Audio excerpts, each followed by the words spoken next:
কোরআন এবং হাদিসের কিছু কথা বলার ও শোনার তৌফিক দান করেছেন, তার শুকরিয়া অন্তর থেকে বলি আলহামদুলিল্লাহ। আজকের শুক্রবার জামাদিউল উলা আরবি মাসে 15 তারিখ। তো তারপরে আসবে জামাদিউস সানি, তারপর রজব, তারপর শাবান, রমজান। দেখতে দেখতে খুব কাছাকাছি এসে গিয়েছে, প্রায় রমজান মাস খুব সন্নিকটে। যাই হোক, আল্লাহ পাক রব্বুল আলামিন আমাদেরকে বড়ই ভালোবেসে ইমানদারের ঘরে পাঠিয়েছেন, ইমান নামের দৌলত দান করেছেন। আল্লাহ পাক রব্বুল আলামিন আমাদেরকে প্রত্যেকে ইমানদারি হালতে দুনিয়ার বুক থেকে যাওয়ার তৌফিক দান করুক, বলো আমিন।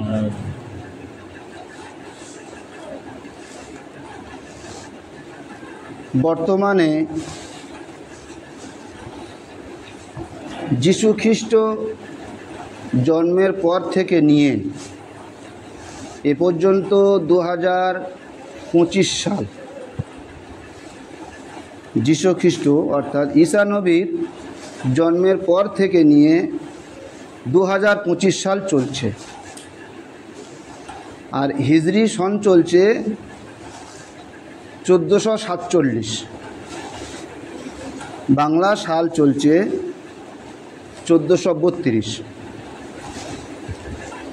তো যিশু খ্রিস্টের পর থেকে নিয়ে বর্তমান এ পর্যন্ত 2025, তার আরও 400 বছর আগে ধরে নেন, 2000 আগে আরও 400 বছর ধরে নেন, তাহলে কত হচ্ছে? 2400 কত? 25, 2425। ভারতবর্ষের বুকে মুসলমান কবে থেকে এসেছিল? ভারতবর্ষের বুকে মুসলমান কবে থেকে এসেছিল? ইতিহাস ঘাঁটলে বোঝা যায় ভারতবর্ষের বুকে মুসলমান কত বছর আগে এসেছিল। আর হিন্দু পৃথিবীর বুকে হিন্দু কত বছর আগে এসেছিল? কতদিন আগে, কবে থেকে এসেছিল পৃথিবীর বুকে? হাদিস কোরআন থেকে তার প্রমাণ অনেক বিস্তারিত পাওয়া যায়, ওদিকে যাচ্ছি না। আমার কথা হলো এইটাই, আমি এদিকে যাচ্ছি যে ভারতবর্ষের বুকে মুসলমান কত বছর আগে এসেছিল।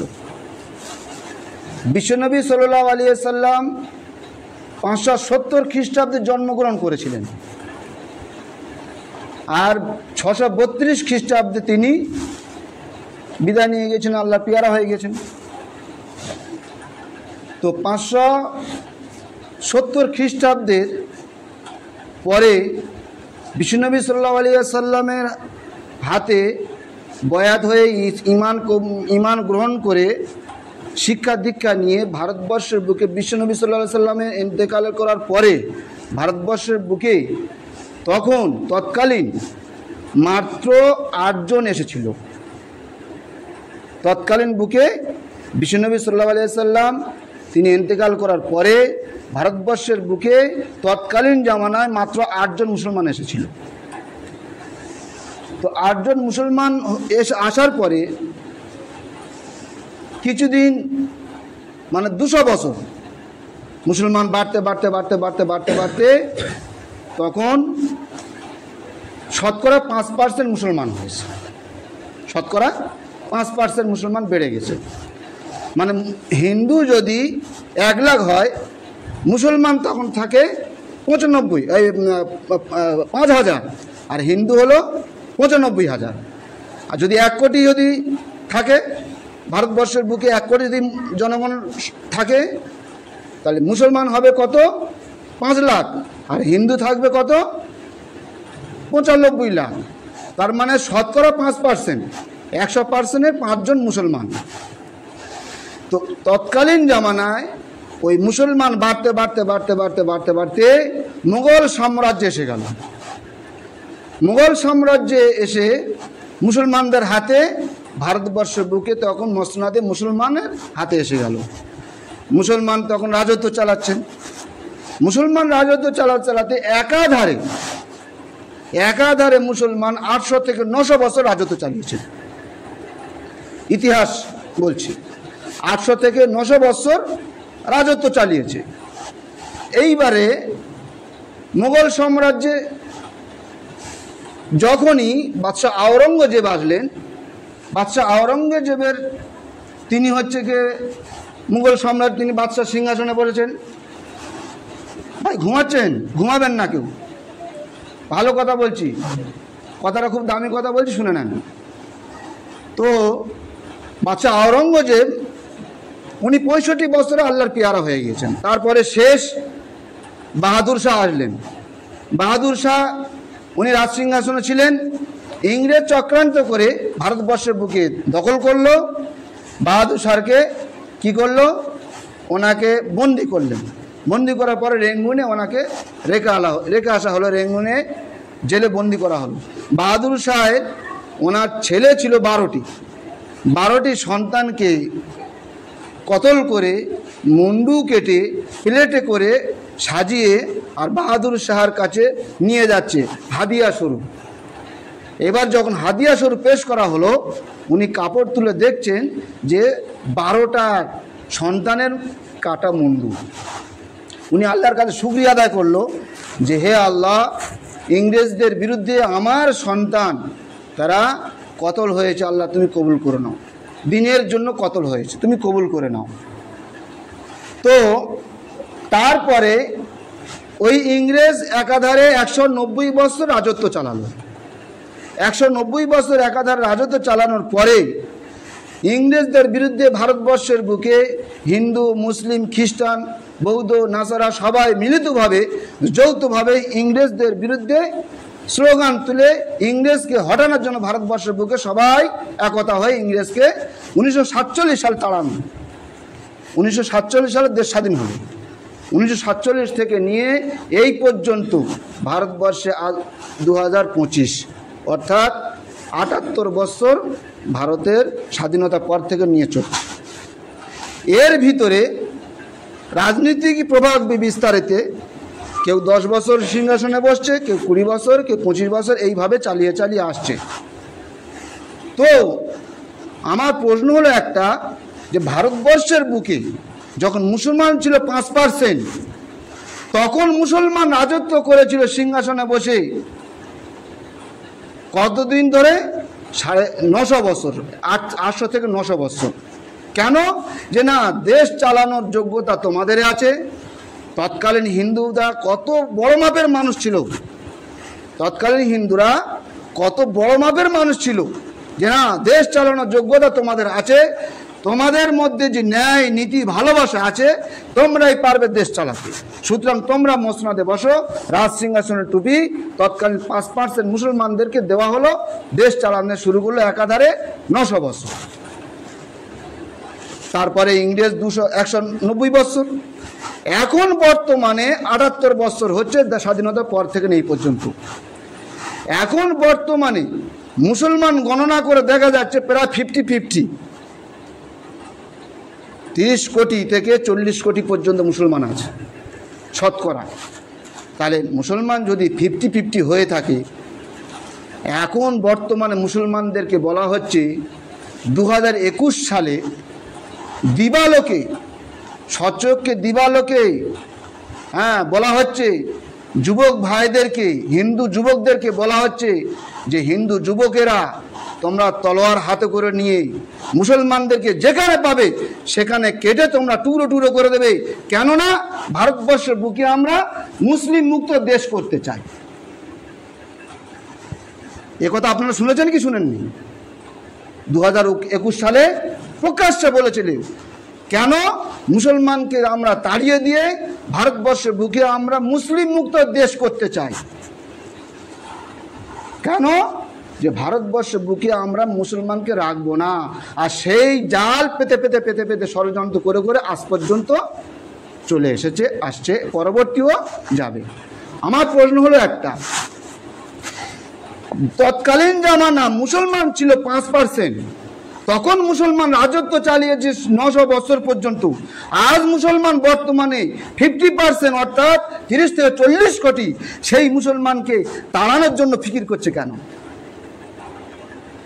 আমার প্রশ্ন বুঝতে পেরেছেন না বুঝতে পারেন? মুসলমান তৎকালীন জামানা 5%। তখন যদি মনে করতো যে মুসলমানদেরকে আমরা কেটে টুকরো করে পায়ে ভরতে ছেড়ে দেবো, পারতো না। কারণ 100 জনের মধ্যে 5 জন মুসলমান আর 95 জন হিন্দু। মুসলমানদেরকে কেটে টুকরো টুকরো করে ভর্তা করে দিতে পারতো না। কিন্তু সেই সময় তখন মুসলমানদের কি করলো? রাজ সিংহাসনে দিল। দেশ চালানোর ক্ষমতা তোমাদের আছে, কারণ তোমাদের মধ্যে ন্যায় আছে, নীতি আছে, আদর্শবান আছে। তোমরাই হলো দেশ চালাবে, তোমরা দেশ চালানোর যোগ্যতা রাখো। আজ বর্তমান মুসলমান 30 থেকে 40 কোটি মুসলমান হয়েও আজ মুসলমানদেরকে মুসলিম মুক্ত দেশ করতে চাচ্ছে কেন? ভারতবর্ষে ভাবতে হবে না? কি বলেন? এতগুলো মুসলমান থাকা সত্ত্বেও মুসলমানদেরকে তাড়ানো ফিকির নিচ্ছে, জাল ফাঁসছে। এ ভারতবর্ষ থেকে মুসলমানকে তাড়িয়ে দেবো কেন তারা ভাবছে? এই প্রশ্নটা আমার জাগে, এই প্রশ্নটা আমার দিলে দিলে জাগে। বলবো কার কাছে? উত্তর দেবে কে? এই উত্তর কে দেবে? বিশ্বনবী সাল্লাল্লাহু আলাইহি ওয়াসাল্লাম 1400 বছর পূর্বেই উত্তর দিয়ে দিয়েছেন। কি উত্তর দিয়েছে?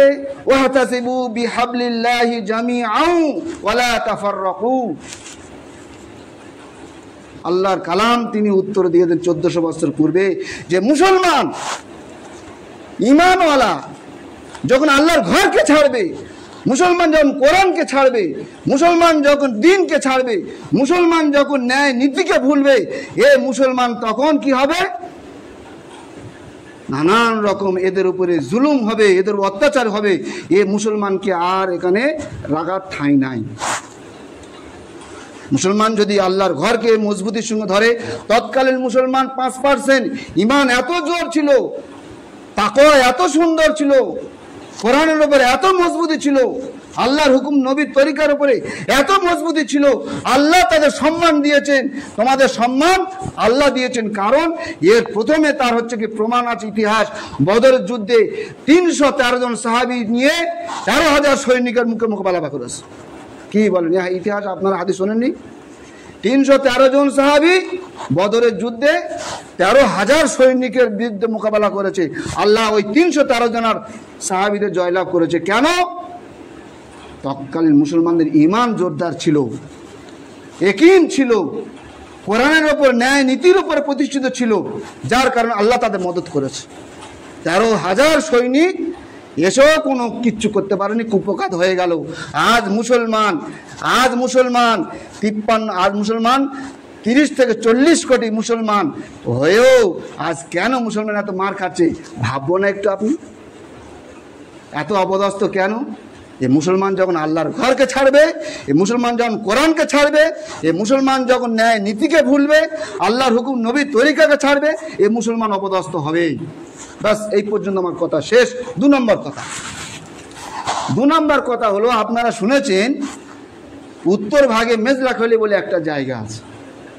একটা সুন্দর মহিলা আর একটা যুবক ছেলের সঙ্গে প্রেম করত, ভালোবাসা করত। তো তার সঙ্গে মধুর আলাপনা কথা হতো, বেড়াতে যেত, খেতে যেত, ঘুরতে যেত, অনেক কিছু নিত। আজকের আমার এই দাও, আজকের আমার তাই দাও, দিত। ভালোবাসা, প্রেমের আলাপনে হচ্ছে কি যা কিছু চায় তাই দিয়ে দেয়। হ্যাঁ, আপনার যদি একটা প্রেমিক থাকে যুবক, আর আপনিও যুবক, আপনার প্রেমিকা বলছে এই দাও তাই দাও, আপনি তো দেবেন। তো মধুর আলাপনা, ভালোবাসা ছিল। এখন খবর পেল বেশ কিছুদিন চলছে, ভালোবাসা বেশ কিছুদিন চলছে, এটা প্রকাশ্যে, এটা হলো সত্য ঘটনা, আপনারা শুনেছেন কি জানি না।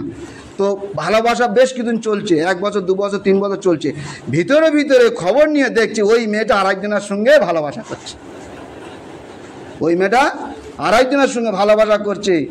খবর নিয়ে দেখলো যে ও আমার সঙ্গে যেমন প্রেম আলাপন করে, যেমন ভালোবাসা দেয়, অন্যজনের সঙ্গে ওই রকম ভালোবাসা করছে। কি করলো? আমার ভালোবাসা হয়ে তুই অন্যজনের সঙ্গে প্রেম করবি? আমার কাছে এত কিছু নিচ্ছিস, আমি তোর এত কিছু দিচ্ছি, আর তুই অন্যজনের সঙ্গে প্রেম করবি? রাতের অন্ধকারে ডেকে তাকে ওই মেজলাখালি ওই বাধা চত্বরে কেটে জবাই করে আর একদম পুরো চাকাচাকা করে। কেন? সহ্য করতে পারেন। আমি তোর ভালোবাসি, তুই আমার সঙ্গে কথা বলবি, প্রেম করবি, তুই আর একজনের সঙ্গে প্রেম করবি, ভালোবাসা দিবি, সহ্য করতে পারবে? আপনার স্ত্রী, মনে করুন আমার স্ত্রী, আচ্ছা আমার দিক থেকে আমি বলি, আমার স্ত্রী, আমি তাকে বিয়ে করে এনেছি, তার সমস্ত রকমের খোরাক পাতি সব দিচ্ছি, আর যদি অন্যজনের সঙ্গে প্রেম ভালোবাসা মোবাইলে করে, আমি সহ্য করব? আপনি সহ্য করবেন? কি বলেন? কেন সহ্য করবেন না? না, সহ্য করা যাবে না। আমি তার স্বামী, আমি তার সব কিছু দিচ্ছি, আর সে অন্যজনের সঙ্গে প্রেম করবে? এইবারে কথাটা আমি ভাবি, যে আল্লাহ পাক রব্বুল আলামিন আমার রুজির মালিক, যে আল্লাহ পাক রব্বুল আলামিন আমার মৌতের মালিক, যে আল্লাহ পাক রব্বুল আলামিন সব কিছুর মালিক, সেই আল্লাহকে ভুলে গিয়ে আমি শয়তানের গোলামি করি কি না করি না? কি বলেন? শয়তানের গোলামি করছি না করি না? শয়তানের গোলামি করছি তো। আল্লাহ পাক রব্বুল কোরআন পাকের মধ্যে বলেছেন, মুযাবযাবিনা বাইনা যালিক লা ইলাহা উলাই ওয়ালা ইলাহা উলাই। এদিকে অর্ধেক প্রেম, ওদিকে অর্ধেক প্রেম। ওকে কি হবে? দুটো লৌকো যদি আমি পা দিই, কি বলেন? দুটো লৌকো যদি আমি পা দিই, এদিকে একটা পা দিলাম, এদিকে একটা পা দিলাম, মাঝখানে কি হব? হ্যাঁ, ভালো থাকবো আমি? আল্লাহ পাক কোরআন পাকের মধ্যে বলেছেন, মুসলমান খবরদার, ওয়াহতাসিবু বিহাবলিল্লাহি জামিআন ওয়ালা তাফাররাকু, খবরদার তোমরা মসজিদকে ছেড়ো না, কোরআনকে ছেড়ো না, আমার রশিকে মজবুতের সঙ্গে ধরো, মুযাবযাবিনা বাইনা যালিক হয়েও না। এদিকে অর্ধেক প্রেম, ওদিকে অর্ধেক প্রেম মুসলমানের ভিতরে ভরে গিয়েছে। কখনো আমরা জুমার নামাজ পড়তে আসছি, কখনো আমরা জানাজা হলে জানাজার নামাজ পড়তে যাচ্ছি, ঈদের নামাজ পড়ি, কি তাই তো? ঈদের নামাজ পড়ি, জানাজা নামাজ পড়ি, শুক্রবার নামাজ পড়ি, রমজান মাসে রোজা রাখি, তারাবি নামাজ পড়ি, আর আমাদের ভিতরে আবার ফের কি আছে? গাঁজা, সুদ, ঘুষ, চুরি, গীবত, পরনিন্দা, পরচর্চা, জুলুম, অত্যাচার আছে না নেই? এদিকে আমরা মসজিদে নামাজ পড়তে আসছি, এদিকে জানাজা দেখলেও নামাজ পড়ছি, এদিকে ঈদের নামাজ পড়ছি, রমজান মাসে তারাবি নামাজ পড়ছি, রমজান মাসে রোজাও রাখছি। তাহলে এদিকে অর্ধেক কাজ করছি, আর ওদিকে আবার সুদ, ঘুষ, বন্ধন, আপনার হচ্ছে কি এলআইসি, সাহারা, নানান রকম সব চালিয়ে যাচ্ছি, গাঁজা, মদ, তাড়ি। এই মুসলমানের মধ্যে আছে না নেই? আমি কি মিথ্যা কথা বলছি? কি বলেন? আছে না নেই? আছে তো। তাহলে আল্লাহ পাক কি বলছেন? মুযাবযাবিনা বাইনা যালিক, দুলোকও পা দিও না। এ মুসলমান যদি আল্লাহর রশিকে একত্রিত করে না ধরে, এ মুসলমানকে এখান থেকে তাড়াই করবে কেন? এখান থেকে তাড়াই তো দূরের কথা, চিহ্ন করে দেবে, নিশ্চিহ্ন করে দেবে। কারণ মুসলমান যখন আল্লাহকে ছেড়ে দেবে, মুসলমান যখন আল্লাহর ঘরকে ছাড়বে, মুসলমান যখন নবীর তরিকাকে ছাড়বে, মুসলমান যখন আল্লাহর রশিকে ছেড়ে দেবে, এ মুসলমানকে আল্লাহ পাক রাখবে না, ধুয়ে মুছে সাফ করে দেবে। আমার প্রেম ভালোবাসা যখন আমার সঙ্গে না ভালোবাসা করে তুমি যখন আরেকজনকে ভালোবাসবে, শয়তানকে যখন গোলামি করবে, আমাকে রাখবে? কি বলেন? ওই মেজরাখালির মতন আমাকে কি করবে? হ্যাঁ, আজ মুসলমান, এবার আমরা একটু ভাবি। আমি প্রশ্নটা করেছি যে ভারতবর্ষের বুকে 5% মুসলমান রাজত্ব সিংহাসনে 900 বছর চালিয়েছিল, আজ ভারতবর্ষের বুকে 30 থেকে 40 কোটি মুসলমান হয়েও কেন এত অপদস্থ মার খাচ্ছে, কেন এত লাঞ্ছনা হচ্ছে? সেই মুসলমানকে মুসলিম মুক্ত দেশ করতে চাচ্ছে কেন? একটু ভাবতে হবে আমার আপনার। ভাবি মাঝে মাঝে আমি আপনি, সত্যিকার আমি প্রকৃত মুসলমান আজও হয়ে আছি? আজও হয়ে আছি তো? একটু ভাবতে হবে আমাকে। আল্লাহর হুকুম, নবীর তরিকা অনুযায়ী আমরা আছি তো? গোটা দেশে যত হচ্ছে কে রাজ্য আছে, যত হচ্ছে কে জেলা আছে, যত হচ্ছে থানা আছে, যত গ্রাম আছে, যত অঞ্চল আছে, যত এলাকা আছে, যত মসজিদ আছে, প্রত্যেকটা মসজিদের ভিত্তি রেখে মনে করেন একটা মসজিদের এলাকা 4টে পাড়া মিলিত 200 জন বাস করছে। 200 জন বাস করছি। 200 জনের মধ্যে কোরআন কতজন জানে? 50 জন জানে। কি বলেন? 50 জন কোরআন জানে? আল্লাহর কালাম জানে না। নামাজ কতজনে আসে? 100 জন আসে, 200 জনের মধ্যে 50 আসে? আসে না। 20 জন, 30 জন আসে কি? আসে না। তাহলে এইবার অবস্থাটা কি দেখুন। তাহলে এই আল্লাহ পাক রব্বুল আলামিন ভারতবর্ষের বুকে মুসলমান রাখবে তো? আমরা একটু ভাবি। আমি কথাটা বলছি হয়তো গায়ে লাগছে, কিন্তু একটু ভাবার দরকার আছে যে ভারতবর্ষের বুকে মুসলমান ছিল, 5% রাজত্ব চালিয়েছে, আর সেই মুসলমান কেন এত মার খাচ্ছে 30 কোটি মুসলমান, 40 কোটি মুসলমান হয়ে? একমাত্র কারণ আমরা আল্লাহর ঘরকে ছেড়েছি, আল্লাহর হুকুমকে ছেড়েছি, নবীর তরিকাকে ছেড়েছি। হালাল হারাম বাঁচি না, কোনো ঘর বাদ নেই। 10 জন ব্যক্তি সাহস করে বলতে পারবে না যে আমার মধ্যে ঘুষ নেই। আজ বর্তমানে জামানাই অবস্থা, পরিস্থিতি খুব সাবধান। আল্লাহ পাক রব্বুল আলামিন আমাদেরকে যে কোরআন দিয়েছে, যে নবীর আদর্শ দিয়েছে, আল্লাহর হুকুম নবীর তরিকা দিয়েছে, যদি আমরা ছেড়ে দিই, যদি মজবুতির সঙ্গে না ধরি, তাহলে কিন্তু আমরা শেষ হয়ে যাব, ধ্বংস হয়ে যাব। যতই চিল্লাচিল্লি করি না কেন, আর যতই আওয়াজ লাগাই না কেন, শেষ হয়ে যাব। বাস, কথা আমার শেষ। এবার আমার আর একটা কথা পয়েন্ট হলো এই, আমরা সবাই শুনেছি, সবাই জানি, সবাই আমরা শুনেছি ভারতবর্ষের বুকে সারা বিশ্ব জুড়ে একটা ইজতেমা হচ্ছে। সারা বিশ্ব জুড়ে একটা ইজতেমা হচ্ছে, বিশ্বের ইজতেমা। সারা বিশ্বের মানুষ ইজতেমাতে আসবে, আসবে না? আসবে না? সারা বিশ্বের মানুষ আসবে। আমরা পশ্চিমবাংলার মধ্যে, আমাদের যে ভারতবর্ষের বুকে পশ্চিমবাংলা যে ইজতেমাটা হচ্ছে, বিশ্ব ইজতেমাটা, এটা আমাদেরই ইজতেমা। এ সব জায়গায় সারা হয়ে গিয়েছে। প্রতিটা মহল্লায় 4 মাস জামাত, 3 দিনের জামাত, 10 দিনের জামাত, মাস্তুরাতের জামাত, বেরুন সফর, মাস্তুরাত বেরুন সফর করছে। সমস্ত মসজিদে জামাত ভর্তি, সমস্ত এলাকা জুড়ে চিল্লা 4 মাস দিনের রাস্তা ভর্তি, সবাই যাচ্ছে বার হয়ে, সব জায়গায় সারা হয়ে গিয়েছে। আমি আপনি শুনেছি তো ইজতেমা হবে, কি বলেন? তাহলে আমি আপনি শুনেছি ইজতেমা হবে, আমি মুসলমান আল্লাহর বান্দা, আমি কতটুকু প্রস্তুতি নিয়েছি? যে ইজতেমা সারা বিশ্ব জুড়ে হচ্ছে, সব জায়গা তারা হচ্ছে এগিয়ে আছে, আমি মুসলমান ইমানওয়ালা ইজতেমার জন্য কতটুকু প্রস্তুতি নিয়েছি? আমি একবার প্রস্তুতি নিয়েছি যে আমার বাড়িতে 3 জন আছে, একজনকে ওই ইজতেমায় পাঠাবার জন্য ফিকির নি 4 মাসের জন্য। আমি একবার প্রস্তুতি নিয়েছি আমার ছেলে স্কুলে ছুটি আছে, 10 দিন অন্তত দিন রাস্তা বার হয়ে যাক। আমি একবার প্রস্তুতি নিয়েছি যে নগদ 3 দিন আমি অন্তত সময় লাগাই। আমি প্রস্তুতি নিইনি। নেওয়ার আছে না নেই? এ প্রস্তুতি নিতে হবে না? হবে না? সব জায়গা, সমস্ত জায়গা জুড়ে হচ্ছে ইজতেমা, সাড়া পড়ে গিয়েছে। আমরা এখনো পর্যন্ত ঘুমিয়ে আছি। আজ আমাদের মসজিদে একটা জামাত এসেছে, নেশাবি জামাত। আমার মহল্লার সাথীদেরকে বলবো, মোকামি সাথীদেরকে বলবো, ঘুমিয়ে থাকবেন না। অবস্থা খুব সুচারু, আল্লাহ যদি না বাঁচায় বাঁচতে পারবেন না। সেজন্য করে দিনটাকে মজবুতির সঙ্গে ধরুন। সামনে ইজতেমা আনেওয়ালা ইজতেমা যদি আল্লাহ চায়, ওই ইজতেমার উপলক্ষ করে মুসলমানদেরকে হেফাজত করতে পারে অবশ্যই। কেন? এর মদত আল্লাহ করেন।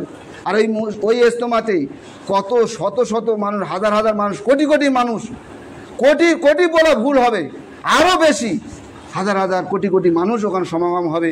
আর ওই ইজতেমার উপলক্ষ করে কত কোটি কোটি টাকা খরচ করছে, দান করছে। আমাদের জেলা থেকে একটা আওয়াজ দিয়েছে, আপনাদেরকে শুনিয়ে রাখি। আমাদের মোগরাহাট জেলা থেকে একটা আওয়াজ দিয়েছে, শুনিয়ে রাখি।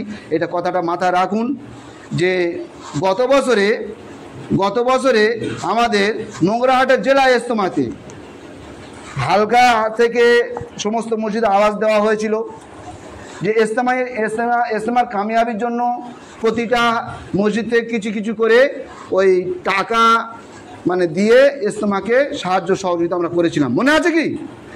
আমাদের হালকা থেকে, আমাদের এই মসজিদ থেকে গত বছরে 13,000-এরও বেশি টাকা দেওয়া আমরা দিয়েছিলাম। তো এখন যে বর্তমান ইজতেমা আছে, বিশ্ব ইজতেমা, এ আমাদের সারা বিশ্বে জুড়ে হচ্ছে। এ হালকা থেকে কেন, জেলা থেকে সমস্ত সারা বিশ্বে জুড়ে হচ্ছে। সব জায়গায় আওয়াজ লাগানো হয়ে গিয়েছে, শুধু আমাদের এখানে এখন আওয়াজ লাগানো হয়নি। আমি আওয়াজটা লাগিয়ে দিচ্ছি, কেননা আস্তে আস্তে প্রত্যেকটা জিনিস দাম বেড়ে যাচ্ছে, প্রত্যেকটা জিনিস দাম বেড়ে যাচ্ছে। ওই বিশ্ব ইজতেমার কামিয়াবির জন্য আমাদের জান দিতে হবে, মালও দিতে হবে, তবে আমরা আল্লাহর পেয়ারা হতে পারবো। সেজন্য করে আমরা যে গত বছরে দিয়েছিলাম জেলা ইজতেমার জন্য, এবছরে আমাদের দিতে হবে কোথায়? বিশ্বের ইজতেমার জন্য। আমাদের এর থেকে আরও টাকা দিতে হবে, কেননা সারা বিশ্বের মানুষ ওখানে দান করবে। কার দানের মধ্যে আপনার দানটা যদি কবুল হয়ে যায়, হয়তো আল্লাহ পাক ওই দানের উসিলা করে কিয়ামতের ময়দান আপনার পার করে দিতে পারে। সেজন্য করে আমরা এখন থেকে আওয়াজটা মাথায় রেখে দিই, 100, 500, 1000, 2000 যে যেমন পারবেন ইজতেমার উপলক্ষ করে সবাই আপনারা সহযোগিতা করবেন। আগে থেকে শুনিয়ে রাখলাম, 1 নম্বর কথা শেষ। দ্বিতীয় কথা হলোই আমাদের এই ইজতেমার উপলক্ষ করে এখান থেকে আমাদের মহল্লা একটা জামাত 4 মাসে রয়েছে, এখান থেকে মেহনত করুন। এখন 1 মাস কিছু না হলে 22 দিন মতন বাকি আছে। একটা 4 মাস জামাত, আমি বারবার বলে আসছি, একটা 4 মাস জামাত এতগুলো সাথী আছে, আর একটা 4 মাস জামাত 10 জন হয় না। ফিকির নিলে তো হয়, আমার ফিকির নেই। অন্তত পক্ষে আর একটা 4 মাস জামাত আমার এখান থেকে বার করবো। মাস্তুরাতে জামাত একদিনে এই আমাদের সপ্তাহ দিয়ে ঘুরে এলো, আবার মাস্তুরাতে ফিকির করুন। 10 দিনে জামাত স্টুডেন্ট ছেলেরা ঘুরে এলো, পরীক্ষা হয়ে যাওয়ার পরে আবার 10 দিন ফিকির করুন, যাতে হচ্ছে কি ইজতেমার আগে আগে আমাদের এই মহল্লা থেকে 3 দিন 10 দিন চিল্লা 4 মাস জামাত ইজতেমার কামিয়াবির জন্য আমরা এখান থেকে বার হতে পারি, মেহনত করতে পারি, ফিকির নিতে পারি। করবো ইনশাআল্লাহ। যুবক ভাইদেরকে বলছি, যুবক ভাই, তরুণ ভাই, তোমরা হলে ইসলামের হাতিয়ার। বিশ্বনবী সাল্লাল্লাহু আলাইহি সাল্লামের ইসলামের পতাকা সর্বপ্রথমে যারা হচ্ছে ধারণ করেছিল যুবক ভাইরা। ইসলামের ঝান্ডা হাতে করে নিয়ে সারা বিশ্বের কোনায় কোনায় ছড়িয়েছিল যুবক ভাইরা। হযরত ওমর রাদিয়াল্লাহু তাআলার বয়সটা এখন মাত্র 26 বছর বয়স। হযরত উসমান গনির বয়স ছিল মাত্র 17 বছর বয়স। হযরত আলীর বয়স ছিল মাত্র 7.5 বছর। হযরত আবু বকর সিদ্দিকের বয়স ছিল মাত্র 40 বছর। এইরকম যুবক ছেলেরা ইসলামকে ঝান্ডা হাতে সারা বিশ্বে কোনা কোনা ছড়িয়েছে। আর জামাদার পাড়ার যুবক ভাইদেরকে বলবো, তোমরা আগিয়ে আসো। তোমরা যদি না আগিয়ে আসো তাহলে কিন্তু কোনো কাজ অসম্ভব হয়ে যাবে। যুবক হলো জাতির মেরুদণ্ড, ইসলামের যুবকরা হলো জাতির মেরুদণ্ড। সেজন্য করে যুবক ভাইদেরকে বলবো, তোমরা আগিয়ে আসো, জামাত আছে, সাথ দাও, পরিপূর্ণভাবে জামাতের কাজ আমরা করতে পারি, এই ফিকির নেবো ইনশাআল্লাহ। ইনশাআল্লাহ। কই যুবক ভাইরা, কই দেখি একটু হাত তোলো। নেই কজন আছো দেখি একটু, কই যুবক ভাই? কেউ নেই? যুবক ভাইরা কই একটু হাত তোলো।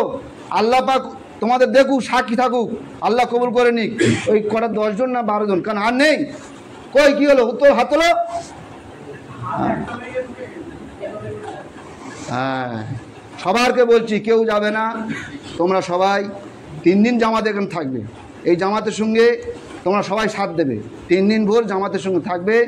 ভালো করে মেহনত করো, জামাতের সঙ্গে করে নিয়ে পাড়ার ভিতরে যেন নগদ 3 দিন জামাত যেন এই 3 দিনের ভিতরে মেহনত করে একটা বার হয়। ঠিকই নেবো ইনশাআল্লাহ। ইনশাআল্লাহ। আল্লাহ আমাদের প্রত্যেকে শোনাতে বেশি বেশি আমল করে তৌফিক দান। আমিন।